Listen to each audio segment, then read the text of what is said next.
Apply అవుతాయి. చెప్పే మనం కూడా మనకు మనం బోధించుకోవాలి. నిజంగా లోకంలో ఎన్నిక లేని వారుగా, తృణీకరింపబడిన వారుగా ఉన్న మనల్ని ఆయన యేసుక్రీస్తు వారు తన రక్తాన్ని ఇచ్చి కొనుక్కున్నాడు. ఏమంటే రక్తాన్ని ఇచ్చి కొనుక్కోవడం అంటే అమూల్యమైనది అన్నాడు. అందుకే పేతురు పత్రిక మొదటి పత్రికలో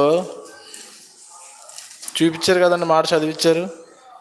మొదటి పత్రిక 19వ అధ్యాయము, మొదటి అధ్యాయము 18వ వచనం చదవండి. పితృపారంపర్యం మీ వ్యర్థ ప్రవర్తనను విడిచిపెట్టినట్లుగా వెండి బంగారముల వంటి క్షయవస్తువుల చేత మీరు విమోచించబడలేదు కానీ వెండి బంగారం. అదే యేసుక్రీస్తు వారు తన రక్తాన్ని ఇవ్వకుండా వెండినిచ్చి మనల్ని కొనుక్కున్నాడు అనుకోండి, మనం ఏం చేస్తాం? తిరిగి వెండినిచ్చేస్తాం. అంతే కదండి. బంగారాన్ని ఇచ్చి మనల్ని కొనుక్కున్నాడు అనుకోండి, అప్పుడేం చేస్తాం? తిరిగి ఆయన బంగారాన్ని ఆయనకి ఇచ్చేస్తాం.